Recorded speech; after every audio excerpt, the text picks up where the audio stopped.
Twitch account. I haven't been on there in forever because I Yeah. don't think you've been doing anything. But Yeah, I have not been doing anything, mostly because I've been ungodly busy. But that doesn't matter. Anyway, we're live. We're live. So, hello, my name is James McCool. I'm the owner of PatriotDFS.com. I will be joined by Tribe over here and Jason over here. We're going to be doing a Week 10 NFL DFS slate talk, talking over game theory and kind of like macro concepts, really. This is not the stream for like just picking players. That stream happens. That's the bakery that happens on Thursday. Gets loaded onto the YouTube on Friday. If you're not already subscribed to YouTube, then you should be. But regardless. But we are going to be using some leverage and game theory analysis to talk about the NFL Week 10 DFS slate. We're going to be using a lot of the models over at Paydirt. So if you have a subscription, follow along. If you don't have a subscription, go to get a subscription. Without further ado, Tribe, how are you doing today? I'm good, bro. Just grinding college football. Mm-hmm. Yeah, college football. We were talking a little bit about it off air, but pretty crazy ownership swings today. Nothing to add there, Mr. Tribe. Not unless Clemson remembers how to play football, man. But that's it right there. You say, yeah, I need Clemson to remember how to play football. That's it right there. Sure. That's the lead. Yeah. Jason, how you doing?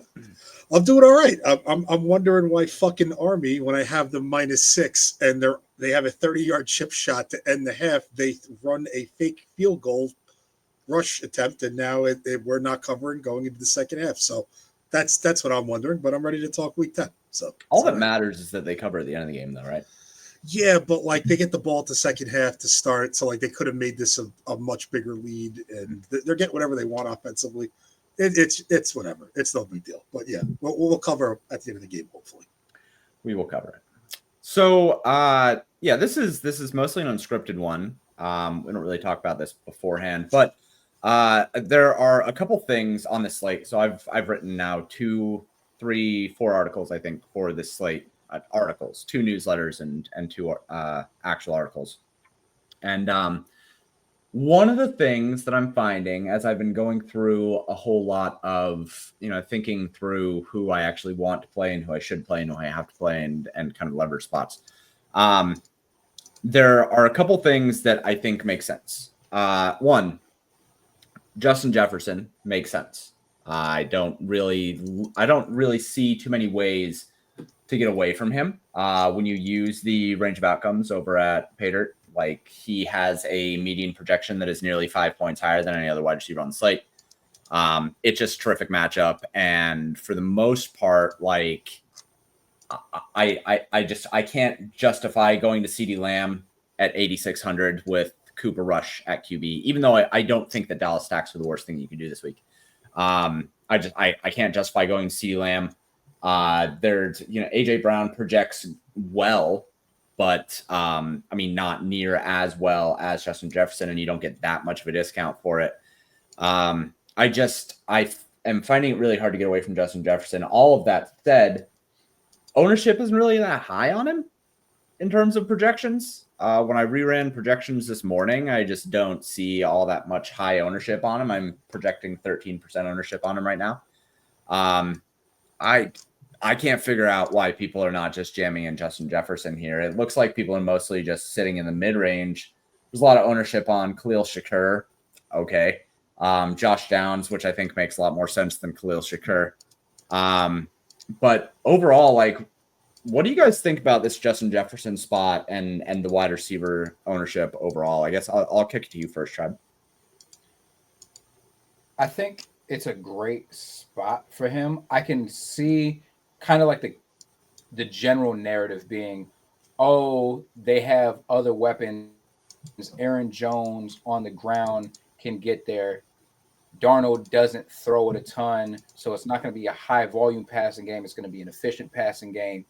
And, you kind of play this angle where you're more or less trying to predict outcomes, which I don't really think you should be trying to do, but where you think Justin Jefferson goes for, 600 and a touchdown, which is solid, right? We'll take it. But that's not significantly more than the ceiling of any of these other guys at receiver, particularly in the higher range, right? And so you hope that one of those other guys can match that. But I don't really know that you need to do that. The other thing I could also see is because people really want to spend up at running back this week, I think. Mhm. Um, you know, I feel like running back is just always perceived as like the safer option as opposed to the wide receivers. Yeah, to your point of like 600 and a touchdown and that not being that much higher than everybody else. I mean, I I just think that 100 and a touchdown is probably less than his median in this spot. I mean, like that would be a disappointing outcome, I think, for Justin Jefferson in this spot against Jacksonville. I don't Just disagree. you don't disagree? Yeah, I like for reference, here's what the pay dirt models are showing as a little treat because we never live stream this on Twitter. But this is what the models look like for pay dirt for wide receivers this week. And it's like Justin Jefferson is nearly 5 points higher in median and has a 10-point ceiling gap above AJ Brown.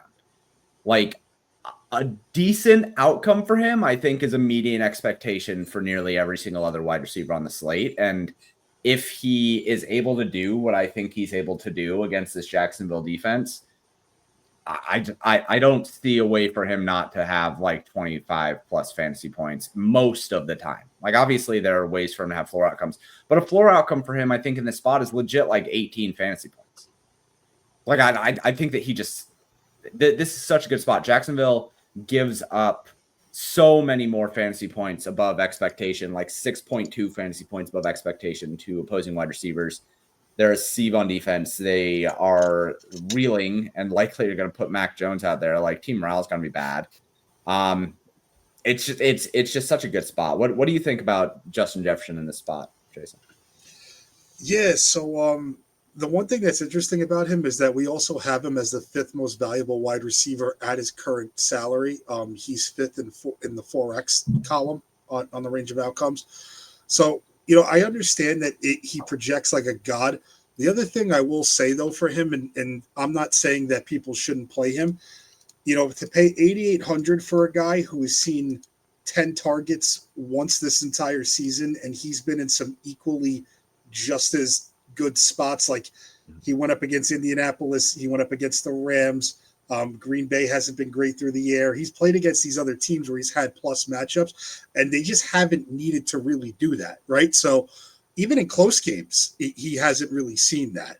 So I think with where the value is on the slate this week, if I can get to him, I will, but I'm not going to go out of my way to do it. And also, I think he needs to have an extreme game to like really, really kill you and not have him. We just saw Saquon last week go for 36, 37, and I feel like some of these running backs have inherently, a similar ceiling, if not a higher ceiling, in similarly good spots. And outside of like the ownership discount, I don't know how much I'm really going to get to him unless we have more value opening up. Don't get me wrong. In every Darnold stack, he's a lock. If you're going to, play the indie side of that game, I like him in a bring back. I find it very tough to click his name when a guy like Garrett Wilson, who's going to see 10 targets, is 1,600 less than him. It's a little bit harder for me to swallow. To be clear, I totally hear you on him not having like the target floor that he has had in the past. I have acknowledged that the Vikings are not as pass. I mean, they're similarly pass heavy in terms of their upside. Their expected passing touchdowns are typically higher on the slate than most other teams, but their volume has just been lower, and they haven't needed to push the envelope quite a bit. So I hear you on both of those things. I do think that one of the things that none of us have mentioned yet is that it is just incredible leverage off of Aaron Jones. Aaron Jones is projected to be about 30% owned on the slate, I mean, like massively highly owned. And sure, I certainly recognize that and think that that is a fair play. If I were to build out the normal 3 to 5 lineups that I usually build out, Aaron Jones would be in 60% of them or whatever. He would be in 2 out of the 3, or he'd be 3 out of the 5. But then in that third lineup, I would absolutely have Minnesota stack, and I would absolutely be spending on Justin Jefferson, because you get that added benefit of the relative value and the direct leverage that you get on Aaron Jones. Whereas if Aaron Jones is not the one scoring touchdowns, it's probably fucking Justin Jefferson. So I think that that's really important to put into this. Like, sure, I think that the floor is lesser for Jefferson than it has been in the past, but that median expectation of about 20 fantasy points is still there. And he can still absolutely, like, nobody would be surprised, even though he has not had 10 targets yet this season, or he's only had it once. Nobody would be surprised if he had 9 targets, 8 receptions, 160 yards, and 2 touchdowns. Like, Jacksonville can't cover anyone. Nico Collins absolutely murdered Jacksonville a couple weeks ago, like lit them on fire. It's a similar spot for Justin Jefferson. And all of us were just like, yeah, I don't know how you get away from Nico Collins in that week. And granted, Nico Collins was 7,200 that week. Justin Jefferson's much more expensive. But I also think that the value is there to make it work. Like, we have Adonai Mitchell, we have Sterling Shepard, we have cheap tight ends, we have a cheap quarterback. Darnold is like 6,200.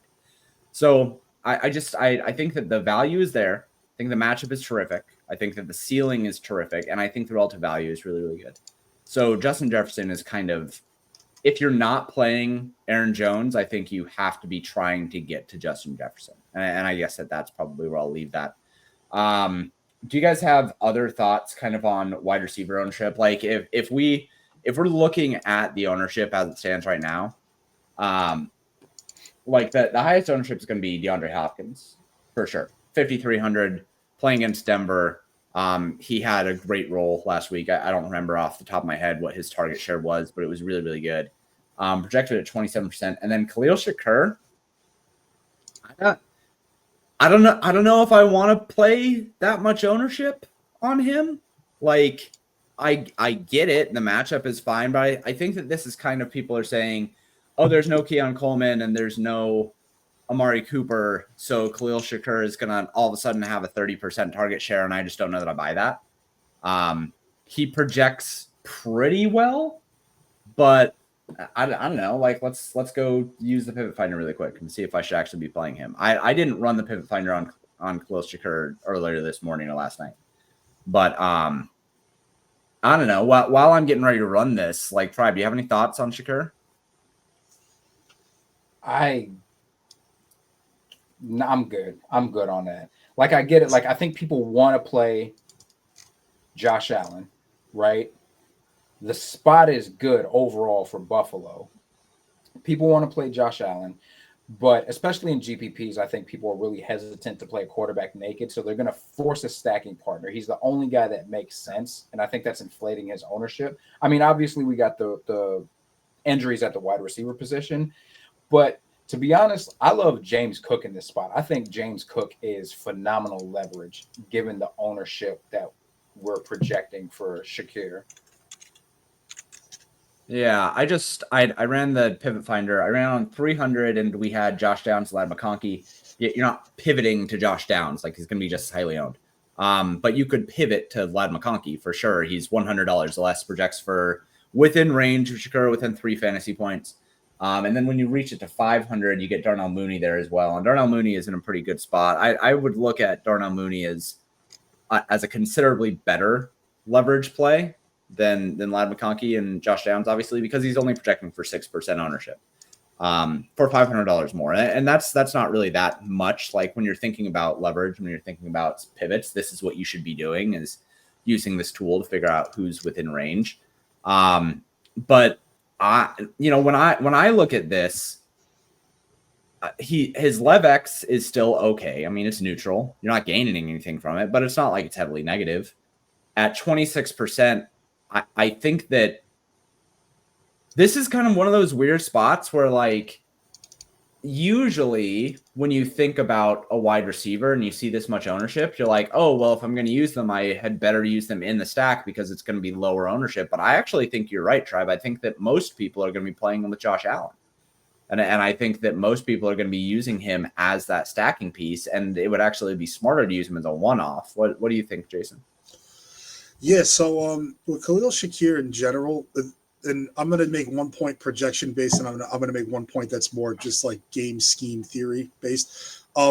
Yeah, I think you're absolutely right too. I think Tribe's right on the money. It's definitely going to be paired with Allen. It doesn't make sense to one off him, and people are either going to play that combination or they're just going to play Josh Allen naked. For a guy like Shakir, I know people think that the Keon Coleman absence, as you said, is going to give him an increase. It actually doesn't affect him whatsoever. Like he plays out of the slot really exclusively. Keon Coleman is an outside guy. I think a way you can leverage it, and again, this is more scheme based now. I really think you can go to a guy if you're going to stack Allen. You could try and take a shot on a cheap Matt Collins who stepped into all that work on the outside. I even don't mind that, stacking Josh Allen with Amari Cooper, right? If Amari Cooper plays, like they just traded for this guy. He's their new shiny toy.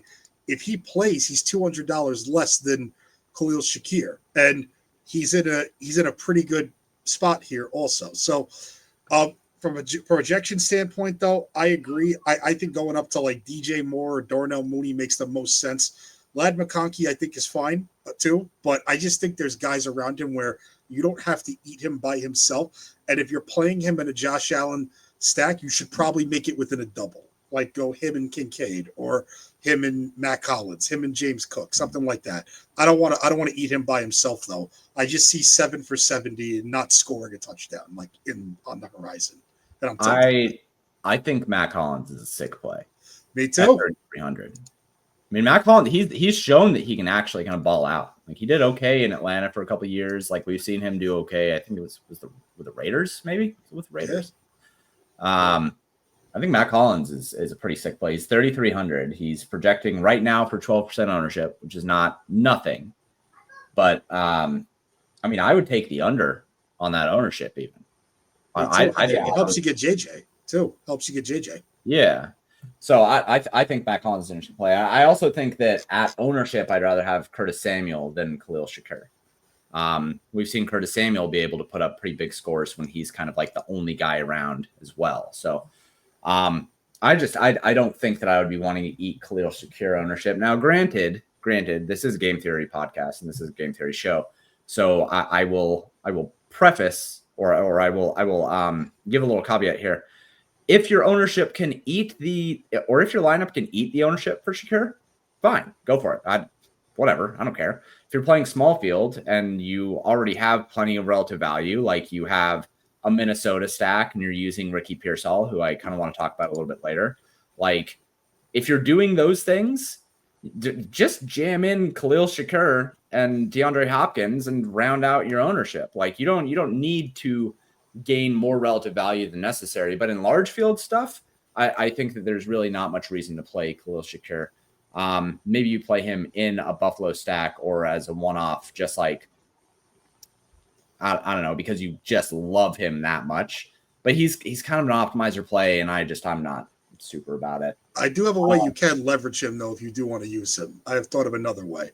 When you look at our range of outcomes and you sort the wide receivers by 4x, we have 2 Indianapolis guys on the other side as the 2 of the 4 most valuable wide receivers.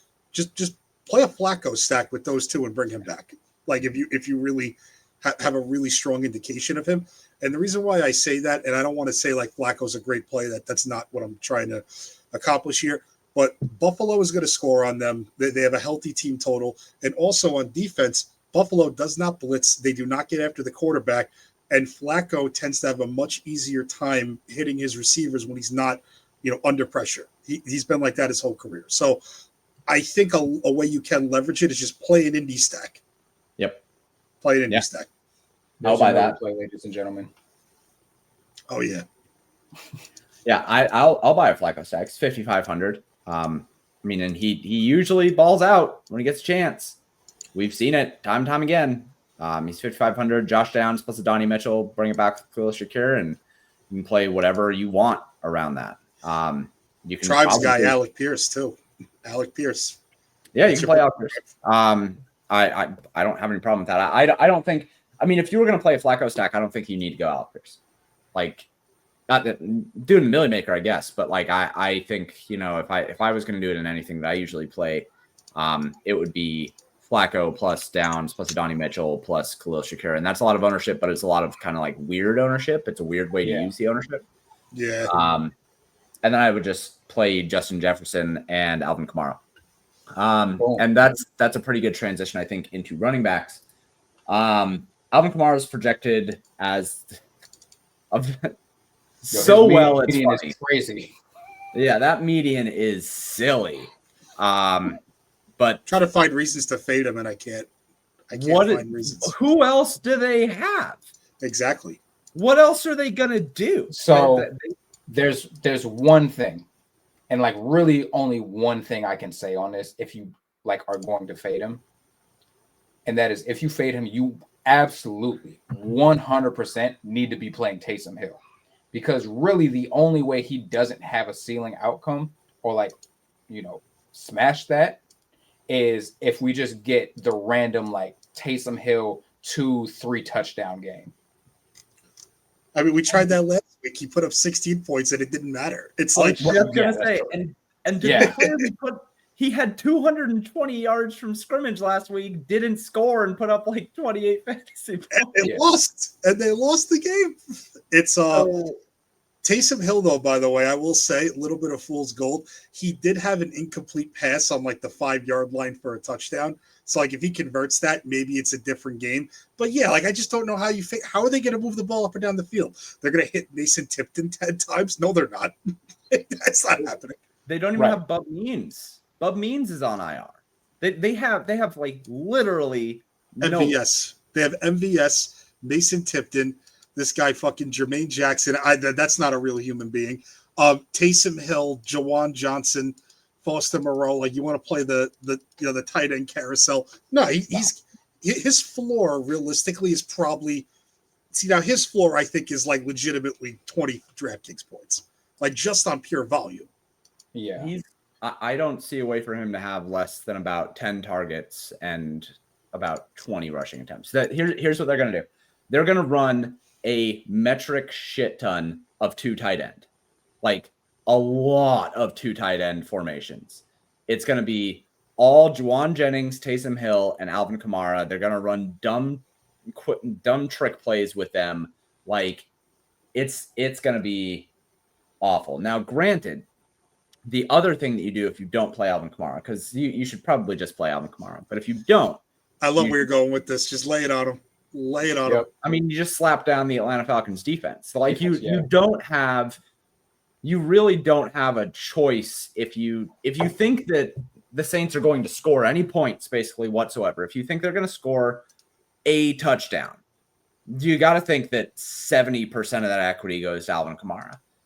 And if they're going to get into range to score a touchdown, you got to think that like 50% of that equity goes to Alvin Kamara. So Alvin Kamara, his floor is probably something like 25 touches and 120 scrimmage yards and a 50% chance at scoring a touchdown, probably higher than that, like a 60-something% chance of scoring a touchdown. If you think that they just get blown out, then you should be playing Bijan Robinson and the Atlanta Falcons defense. Yep.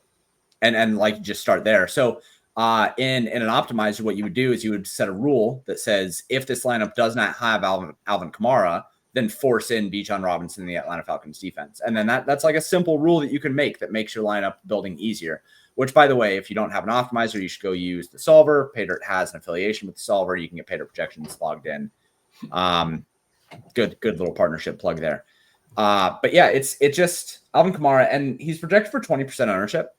I'm not sure it gets higher than that. I think he probably stays somewhere in the 15 to 20%. Because I think that what people will say is Atlanta's not going to be able to move the ball. Christian McCaffrey is back for San Francisco. I'd rather just play him at 8K rather than Alvin Kamara at 8,100. Saquon Barkley is right there against Dallas with Cooper Rush. I think that we're probably going to get a little bit of a discount on Alvin Kamara. I don't think that he will be 19% owned. Tribe, do you have any other thoughts on Kamara in this Saints situation? No, the only thing I would add to it is, even if you think from an efficiency standpoint, like he's not going to be efficient, the target volume like doesn't matter. Like he could have 14 carries for 40 yards and still have 8 catches for 80 yards. And his floor is just massive. So you don't need to big brain this, in my opinion. So Jason, you come up with some of these galaxy brain thoughts. I saw somebody mention Tyler Algier the other day. Would you have interest there? It's funny you bring up Algier. The first thing I want to just say beforehand, in case anybody thinks like fading Kamara is a good idea, New Orleans also has a healthy team total for an underdog this week. In the research sheets, we have them for 21.25 points. So if you think they're going to hit that team total, like it's definitely him. I just want to put everybody out there. Like if you're fading him, it's because you're hoping he gets injured. You're not fading him because you think he's a bad play. I just want to put that out there. The thing with Tyler Algier, I like him in certain matchups, and then I don't like him in others. Do I see a world where he gets 8 to 10 carries this week and maybe like vultures a touchdown? Yeah, but I don't think he's cheap enough to really even be in consideration here. Like at 5,200, it's a little tough for me to swallow just when Bijan's just been getting insane work, and he's been getting insane work in games where he hasn't needed to be that good either. Like it's like they got blown out against Seattle, and that game was not competitive for half the game. He sees 26 opportunities. Against Dallas, they're up basically the whole game. He sees 26 opportunities. Yeah. I just think Algier's a little thin. I don't think you really need to go there. I'm fine with that. I wouldn't want to go there anyway. I pulled up the prop betting models really quick, just for a point here. Alvin Kamara is projected for more receptions than Justin Jefferson. First off, 73 rushing yards, 50.6 receiving yards, and has an 80% chance at scoring a rushing touchdown. Basically has, if you include rushing touchdowns and receiving touchdowns, he should be, his odds at an anytime touchdown based on the Patriot models should be like really high. like negative 500 or something. It's fucking stupid. It's stupid. Yeah. Based on that team total, like it's hard to see Alvin Kamara failing in this spot. So let's see. Let's take a step back. Now that we're on running backs here. So we talked a little bit about Alvin Kamara at 8K. I haven't done too much reading of other industry stuff, but do you guys know where the industry's sitting on Christian McCaffrey? I don't think anybody's really talking about. I think that'll be something we hear about either like it's happening now, like other shows and other content that's coming out now, or we're going to hear about it in the morning. Just because I think people were really waiting for like more concrete confirmation that he's going to be playing. I think people are going to want to hear whether or not there's any limitations, any restrictions, any of those things.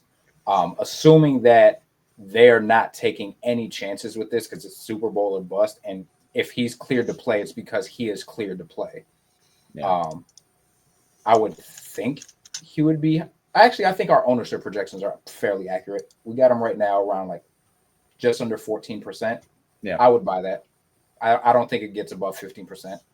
I don't think so either. I'm seeing a lot of the same stuff. A lot of it is kind of like if he's a full go, I love him. But if he's only going to get 50% of the snaps, he's overpriced. And like that's why I see really everywhere. I think they're waiting for that Schefter bomb to just like hit them and be like, oh, Christian McCaffrey, no limitations. And then evidently he's just going to play 50% of the snaps again.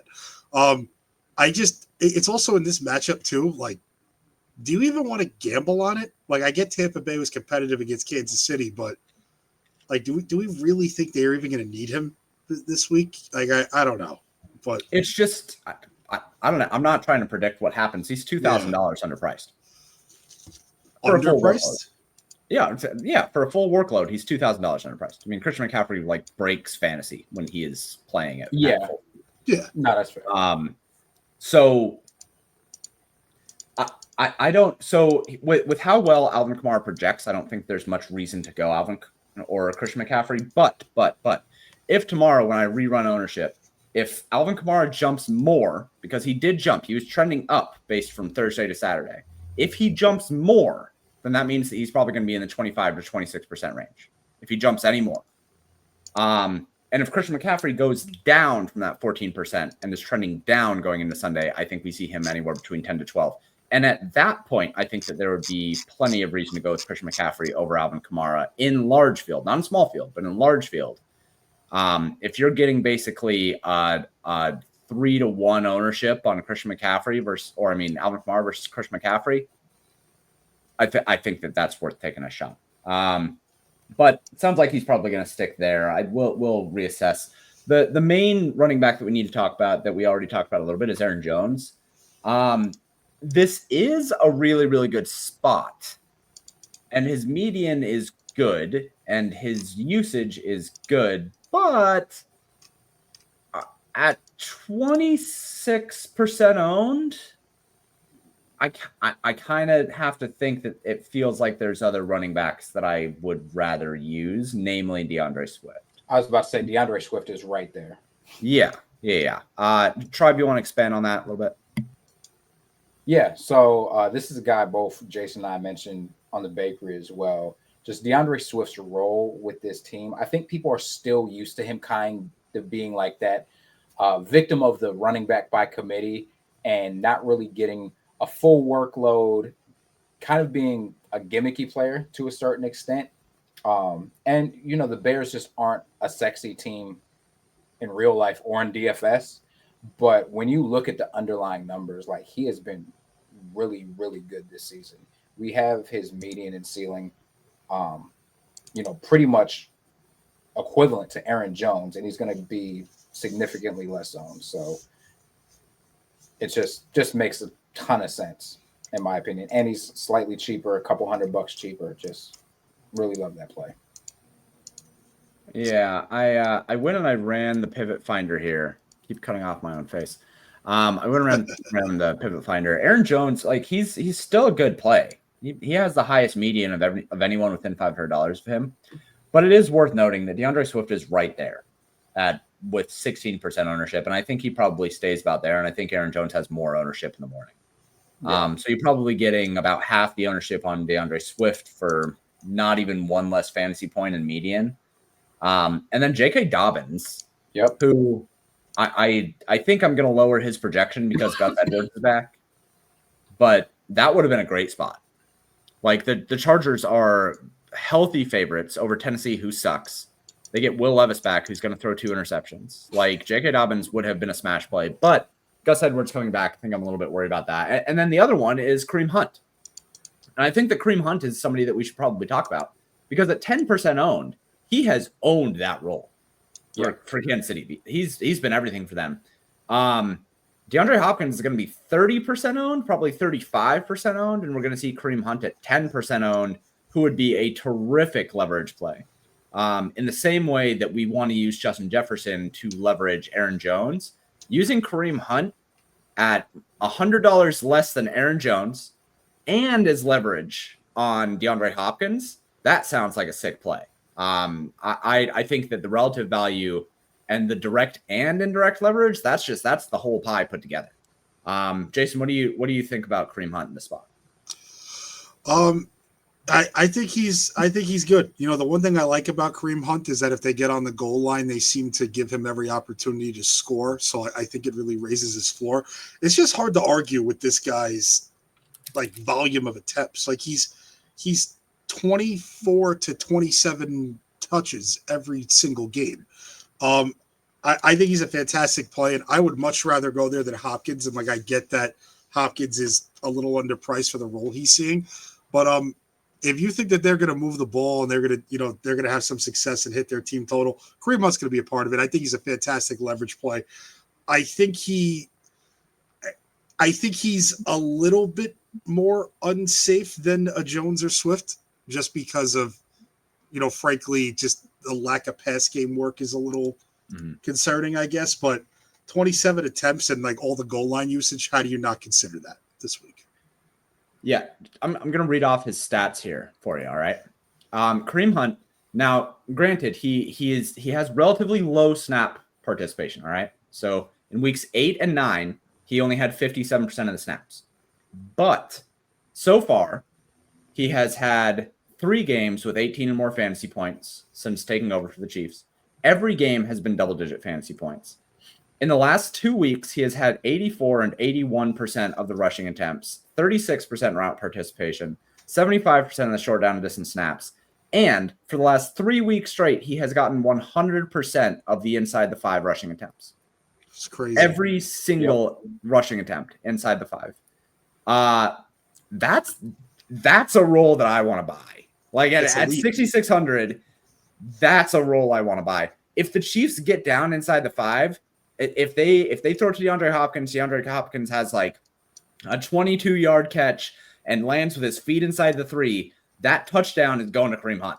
It's not going to DeAndre Hopkins. So that's a sick play, man. Kareem Hunt, I think, makes for probably, I would say Kareem Hunt is the best large field play on the slate tomorrow. I think he's a terrific small field play, but the direct and indirect leverage that you get on top of the relative value that you get, like all of those put together at 6,600 for Kareem Hunt, I think he makes for the best large field option on the slate tomorrow. Yeah, that's a great point. And I think the other thing, we haven't really like explicitly called it out, but with these teams, right, when you think about who you're fading, you're not fading on the premise of like Kansas City's not going to score points. Like, no, they are going to score points and they're probably going to win this game. Like, that is the most likely outcome, right?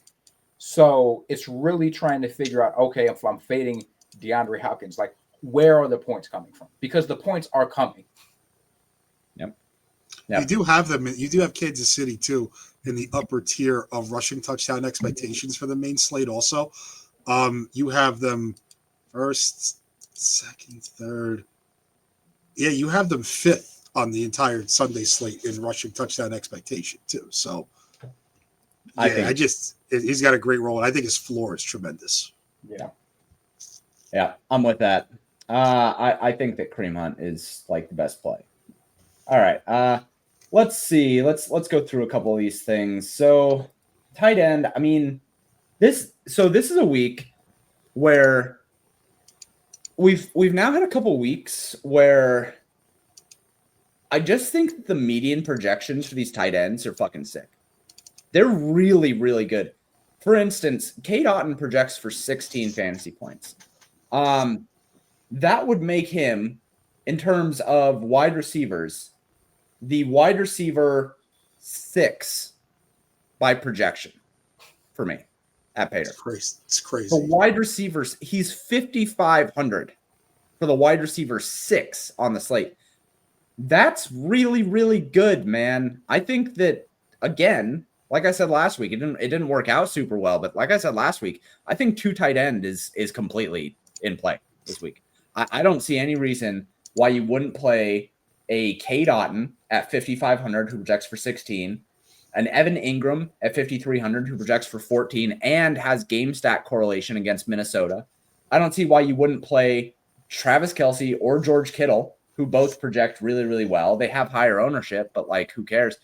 Travis Kelce projects as the wide receiver 8 on the slate. It's good leverage. It's good leverage off of other chalky pieces in their lineup. Right, and it's good leverage off of DeAndre Hopkins as well. Like, I think this is another 2 tight end week. Jason, am I insane on that?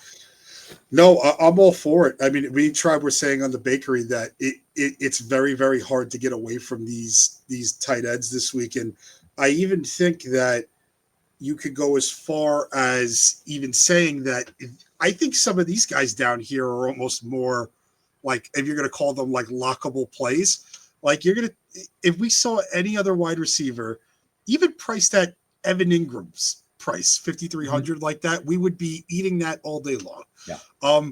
Cade Otton, to me, in small field, I don't know how you get away from him. Like, I really don't know how you do that.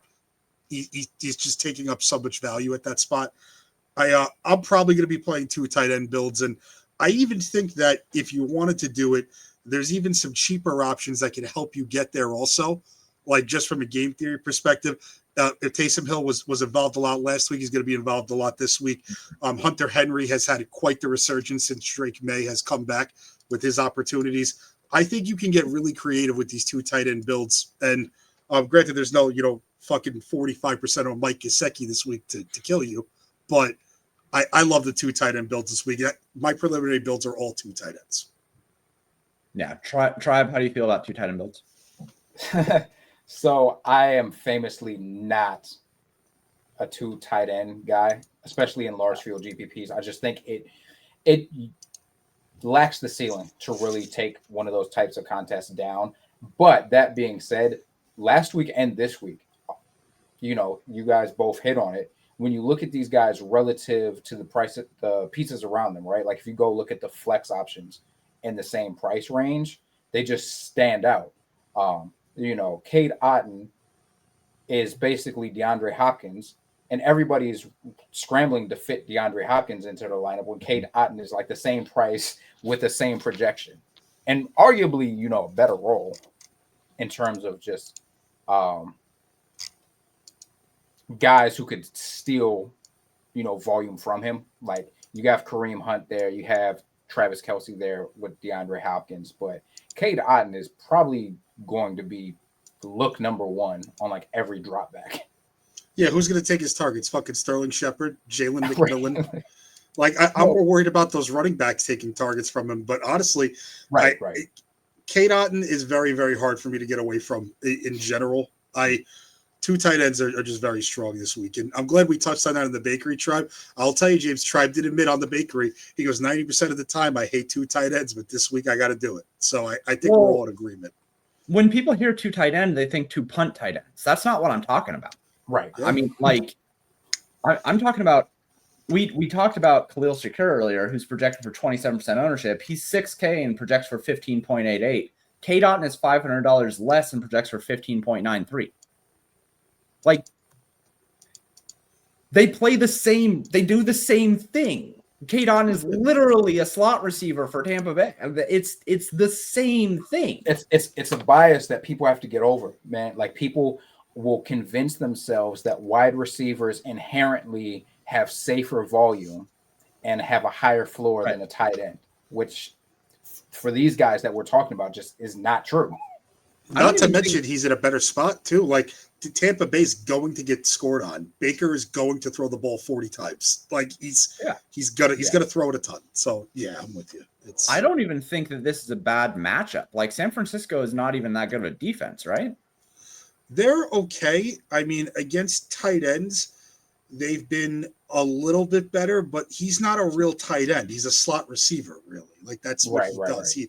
They don't really line him, like they'll line him up on like with a hand in the ground and whatnot, but he's really more of an outside receiver type. And just looking at overall that matchup for him, yeah, he's got a plus matchup this week too. I mean, he's going to deal with Fred Warner, and like, okay, like that's fine. They'll scheme him open, right? That OC in Tampa Bay has been very, very sharp getting his guys the ball too. So they'll find a way. Well, okay. So this week, I think this week is really, really good. We'll do like some little closing thoughts here, but I think this week is good. I was talking to Pablo earlier who couldn't make it because he has a family or something. But he had mentioned when we were on the phone earlier that he thinks it's going to be a similar week to last week where chalk is really, really good and there's a lot of really good high on plays. And I kind of disagree with him.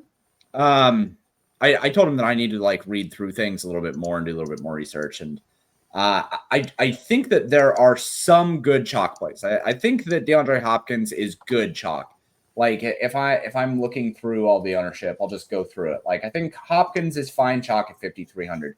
I think Aaron Jones is good chalk at 6,700 and 26% ownership. I think that's fine if you're not doing Minnesota stack. I think Josh Downs is good chalk. I think Alvin Kamara is fine. But then you have guys like Khalil Shakir who I really have no reason to play him. Lad McConkey, I think, is a little bit thin. Like that offense doesn't really throw all that much. I think that Drake London is thin chalk pretty much every single week. James Conner, like that. There's a lot of guys here. I think that there are like 4 or 5 plays that make a lot of sense. And then I think that there are a lot of guys that we talked about that are really, really good leverage and really, really good indirect leverage. You have Justin Jefferson, who's a really good play off Aaron Jones. You have Kareem Hunt, who I think might be the best play on the entire slate tomorrow by like a long shot, thanks to everything that he offers on top of being a decent median play. You have Indianapolis stacks where you can go with Joe Flacco and like use him and Adonai Mitchell and Josh Downs, and then bring it back with Khalil Shakir if you want to, or do Mac Hollins. Like that, there's so many ways I think to get away from 2 or 3 or even 4 pieces of chalk this week that I really do think that I disagree with him. And I think this week feels a little bit more like if you're feeling that you want to build more contrarian, I think you absolutely can this week, especially in regards to roster construction. Even if you eat a whole lot of the higher owned players, I think this is a week where roster construction can really help you be different, and you can make a lot of choices that feel like they would be too much on a lot of weeks, but I think make a lot of sense this week. Tribe, do you have any closing thoughts on the slate overall? Yeah. Kind of piggybacking off of what you just talked about, people don't get caught up in like FOMO, right?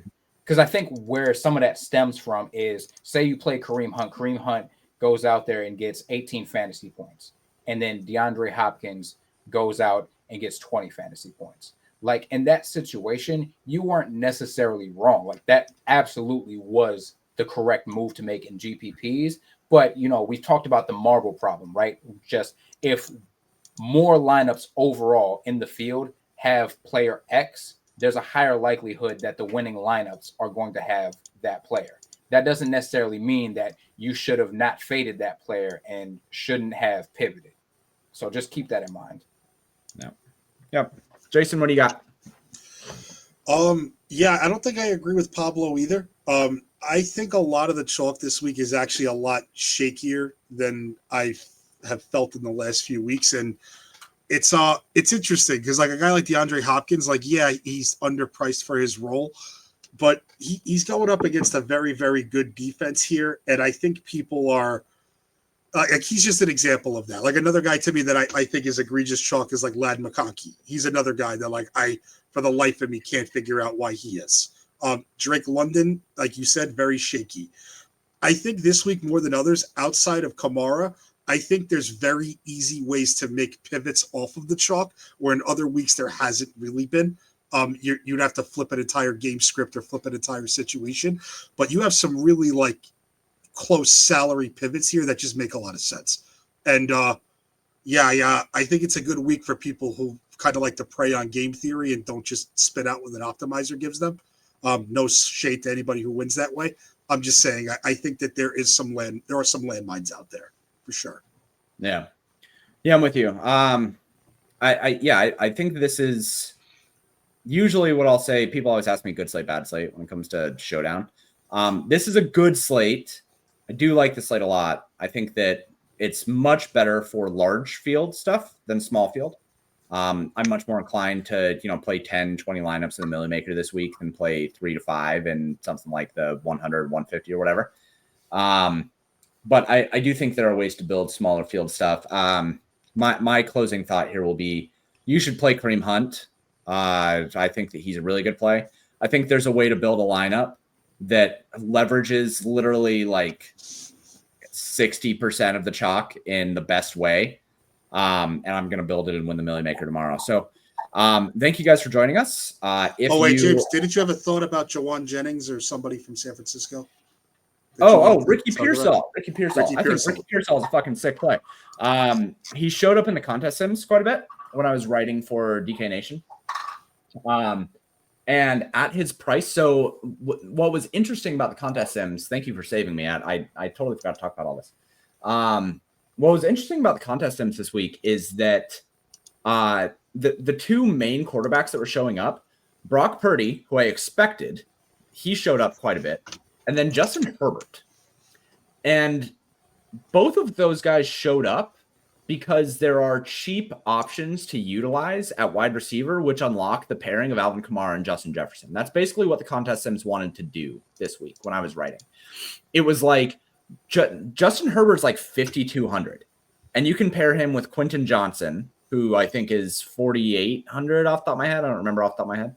Tribanized guy this week. That's our fucking dude, by the way. Yeah. So you can pair him with him and Will Disley, who's I think 3,900, either 3,900 or 3,100. I don't remember off the top of my head again. 31. He's super cheap.